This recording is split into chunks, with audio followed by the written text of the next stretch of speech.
Bonjour à tous, alors du coup je suis Mélanie, Head of Customer chez Copernic et du coup dans cette vidéo j'ai voulu vous partager un peu des retours concrets sur nos implémentations Sales Hub. Donc déjà je vais peut-être vous commencer par une petite intro de Copernic pour débuter. Donc en fait Copernic on est une agence française, HubSpot partenaire élite. Et en fait, notre entreprise vise à accompagner les autres entreprises, majoritairement B2B, sur l'aspect conseil en croissance et en digitalisation d'entreprise, notamment avec HubSpot.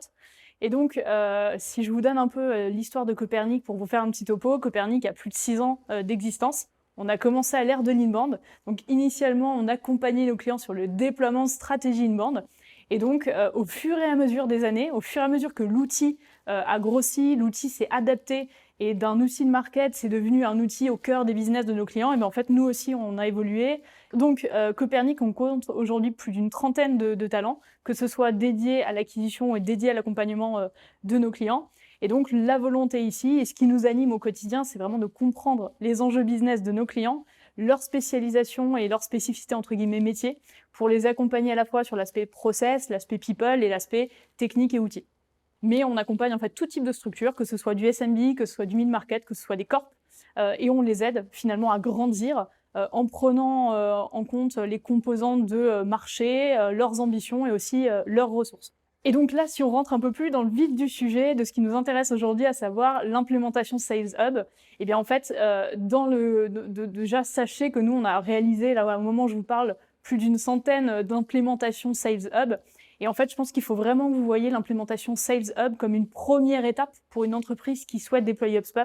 Alors pourquoi je vous parle de première étape? Simplement parce que ce que vous allez devoir déployer sur du Sales Hub a deux fonctions majeures. La première chose, ça va être de faciliter le travail des sales, de leur faire gagner du temps. Et la deuxième chose, qui est vraiment essentielle, ça va être d'aider les entreprises au pilotage des performances commerciales et au pilotage des équipes. Et vraiment, l'objectif du Sales Hub, ça va être vraiment de répondre à ces deux enjeux, à ces deux besoins. Et du coup, l'objectif de ça, in fine, vraiment, ça va être finalement, vous voyez un peu, pour moi, le Sales Hub comme une valise que vous allez brancher à une voiture, qui va vous permettre d'avoir un premier diagnostic des performances de l'entreprise et des carences que l'entreprise peut avoir d'un point de vue commercial, pour pouvoir ensuite l'accompagner sur l'optimisation de ses performances commerciales. Alors là, je vous dis ça, c'est facile, mais avant, il y a une première étape. Et cette première étape, je trouve qu'elle est indispensable, c'est l'adoption de l'outil par les utilisateurs. Donc il va vraiment falloir que vous accompagniez l'équipe sur l'adoption de l'outil. Et il ne faut pas que vous confondiez adoption et formation.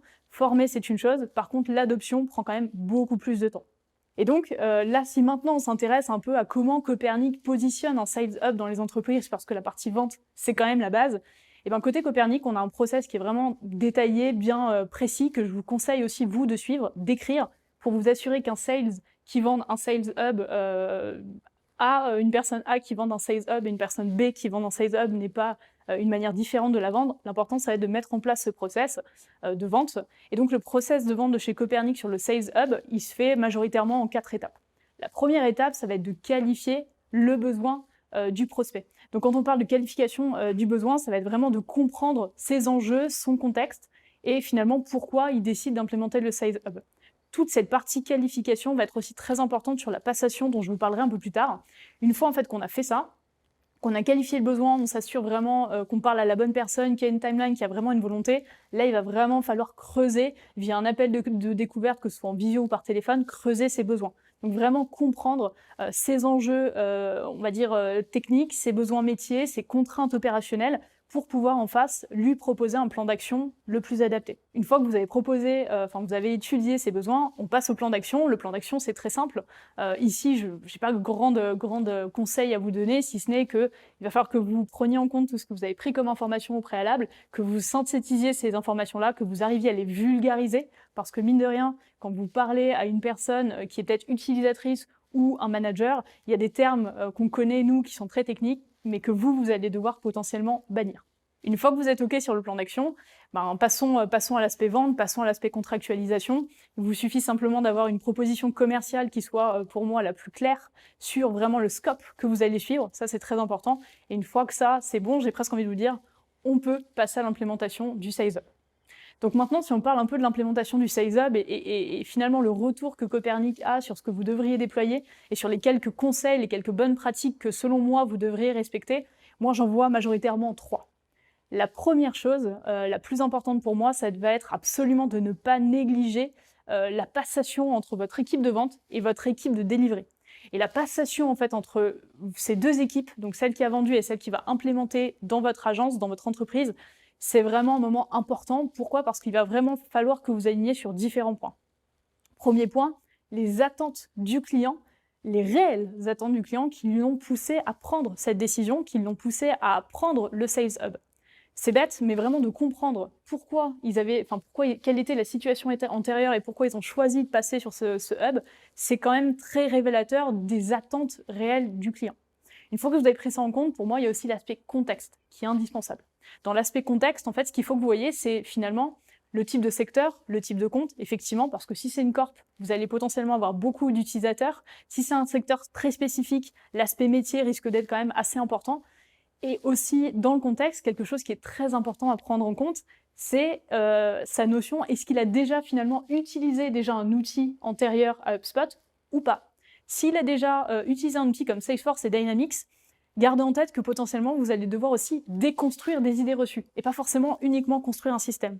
VS, si vous partez d'une page blanche, vous savez que là, vous allez plutôt comprendre les besoins et proposer, on va dire, une première base qui va répondre à ces enjeux business.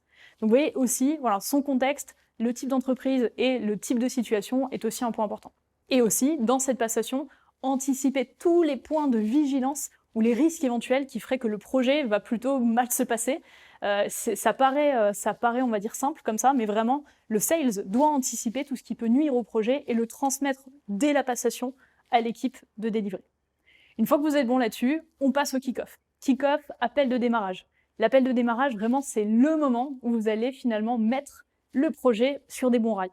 Et donc, qu'est-ce que ça veut dire mettre le projet sur des bons rails avec un kick-off? Et ben déjà, c'est d'aligner les attentes réelles du client avec les attentes que le sales vous a données. Juste faire une passe pour vous assurer que ces attentes, là aussi, on est aligné. Deuxième point, ça va être vraiment d'identifier les parties prenantes du projet. Les décideurs, les influenceurs et les observateurs. L'enjeu, c'est pas d'avoir 1000 personnes dans le projet qui échangent sur leur manière de faire, sur des process différents, et qu'on n'ait jamais la capacité d'avoir une personne qui tranche vraiment sur un process. Donc là aussi, il va falloir vraiment limiter les interlocuteurs et catégoriser chacun de ces interlocuteurs. Tout le monde n'a pas besoin de participer au cadrage, tout le monde ne doit pas prendre des décisions, certains peuvent juste être là en observateur, avoir juste des records, des replays, d'autres peuvent juste donner leur avis. L'idéal, moi ce que je vous conseille, c'est d'avoir potentiellement un décideur et allez, 2, grand maximum 3 utilisateurs finaux. Et normalement, on a ce qu'il faut. Pour les autres, influenceurs ou observateurs, ils peuvent participer via des replays.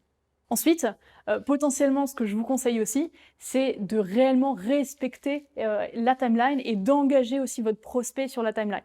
Cette timeline elle est très importante parce qu'il faut vraiment que le client comprenne qu'on va avoir besoin de lui, qu'on va avoir besoin de temps, et qu'en fait, on n'est pas en train simplement d'implémenter un outil, mais on est en train d'implémenter son business. Et donc, il va avoir besoin de temps avec vous, il va avoir besoin de cadrage. Et donc, ces cadrages, comment on va les implémenter? C'est très simple. Ces cadrages, moi, je vous conseille d'avoir un cadrage pour un objectif, d'échanger sur différents ateliers qui ont un but très précis. Alors, par exemple, la structure de la donnée, les étapes de vente et d'automatisation, l'optimisation des process commerciaux et peut-être l'aspect reporting et data. Et voilà, une fois qu'on a ça, je pense qu'on est absolument pas trop mal sur la manière de déployer. Je pense qu'on a un peu fait le tour sur les objectifs en termes de déploiement. Et du coup, pour finir, je vous fais vraiment une petite synthèse, je trouve, d'un exemple qui étaye bien tout ce que je viens de vous dire avec un client qu'on a accompagné sur son déploiement en fait HubSpot. Donc en fait, ce client c'est EDEC. EDEC, alors je pense que vous le connaissez, qui est dans le top 10 des plus grosses écoles françaises. Ce client en fait, il avait Dynamics. Donc je vous parlais tout à l'heure de contexte. Son contexte il était très précis, il connaissait déjà un outil. Il avait déjà un outil qu'il utilisait depuis plus de 5 ans, c'était Dynamics, qui répondait plus aux besoins. Donc on a dû finalement passer du coup EDEC sur HubSpot. Donc la méthode, en fait, ça a été très simple. Première chose, ça a été vraiment d'analyser les spécificités techniques et de s'assurer qu'HubSpot pourrait réellement être un outil qui réponde à leurs besoins avant de faire le grand changement de Dynamics vers HubSpot et se rendre compte qu'en plein trajet, finalement, on a fait une erreur. Donc il y a eu tout cet aspect spécification technique, cahier des charges qui a été quand même très important. Une fois qu'on s'est assuré qu'HubSpot était, on va dire, un bon socle pour eux, et un bon socle qui pourrait leur permettre de grossir en termes de business plus facilement, et ben on a commencé l'aspect cadrage. L'aspect cadrage, on a mis les différentes business units des decks, il y en avait 4, on a choisi de les séparer, donc on a fait des cadrages avec toutes les business units du client. Et donc l'idée, ça a été de comprendre là aussi les besoins du client avant le paramétrage. Tout ça a donné lieu à vraiment des comptes rendus assez détaillés. Et ensuite, on a décidé d'implémenter finalement ces paramétrages. Et une fois cette partie-là, de former les équipes. Alors pour information, il y a eu plus de 28 personnes à former. Ça a été très long, il a fallu vraiment les accompagner, avoir un support derrière. On a eu une phase de run où finalement on a eu beaucoup de retours clients sur ce qui allait pas, etc. Et une fois qu'on a eu cette phase de run, on a fait toute une phase de recettage qui là aussi était très importante parce que même si vous cadrez le projet en amont, il y a cette phase de recette qui est à prévoir. Et donc sur ce cas concret, le retour d'expérience que je peux vous donner, les erreurs à pas faire qu'on a faites par le passé sur ces grosses implémentations complexes, il y en a 3 que je vois là telles quelles. Il y a la première chose, c'est la gouvernance. Je vous parlais tout à l'heure d'avoir des décideurs, d'identifier les décideurs, d'identifier les users, d'identifier les utilisateurs. Bah là, c'est un problème qu'on a eu avec les EDEC en question parce qu'il y a eu énormément d'interlocuteurs, on a parlé à énormément de monde, avec des process très différents, avec des gens qui avaient des métiers très différents, qui avaient parfois pas de droit de décision, mais qui étaient là dans les cadrages. Donc on faisait des cadrages parfois à 10, 15, 20 personnes, c'était ingérable. Donc là, l'idée, ça a été de bien structurer par BU et vraiment de mettre un décisionnaire et un référent qui représente tous les utilisateurs et centralise en fait les besoins. Donc ça, c'est un premier point. L'autre point, ça a été vraiment une erreur qu'on a faite, c'est justement d'intégrer les utilisateurs finaux trop tard dans le projet. On les a pas assez intégrés sur l'aspect analyse des besoins, on les a intégrés dans les cadrages, mais finalement, la manière dont on avait pricé les choses, la manière dont on avait vu le projet n'était pas tout à fait en adéquation avec les besoins terrain des utilisateurs finaux. Donc là aussi, retour d'expérience, intégrer les utilisateurs finaux le plus tôt possible dans le projet. Et pas uniquement sur l'aspect cadrage, mais parfois aussi sur l'aspect analyse des besoins. Et le troisième point, retenez une chose, le changement, c'est compliqué. Et je vous l'ai dit tout à l'heure, formation vs adoption. Et ben nous, on a été vraiment confrontés à ça, on avait plus d'une centaine de personnes à terme qui allaient utiliser HubSpot, et il a fallu vraiment être au relais des équipes, soutenir les équipes. On a essayé de le faire un maximum en distanciel et en fait on s'est rendu compte que ça allait pas. À un moment donné, vous avez besoin d'être présent avec eux, vous avez besoin presque d'être dans le bureau à côté d'eux, de leur dire ok, je suis présent pendant 2 semaines, 3 semaines, mets-toi en run, je suis là, je suis avec toi, tu peux passer le bureau si tu as un problème, tu pourras me demander si tu as des questions, je serai à côté et s'il y a vraiment des urgences, on pourra les traiter ensemble. Et voilà, dans ces implémentations complexes, d'avoir cette relation humaine et ce relais, c'est quand même très important.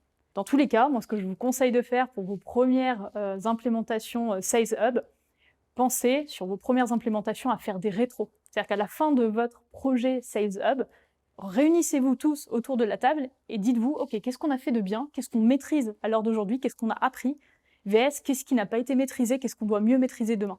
Et donc rien que ça va vous permettre au fur et à mesure d'optimiser vos process et la manière dont vous allez délivrer ce Sales Hub. Voilà, j'espère que du coup cette vidéo a été intéressante pour vous. Je vous dis à très bientôt.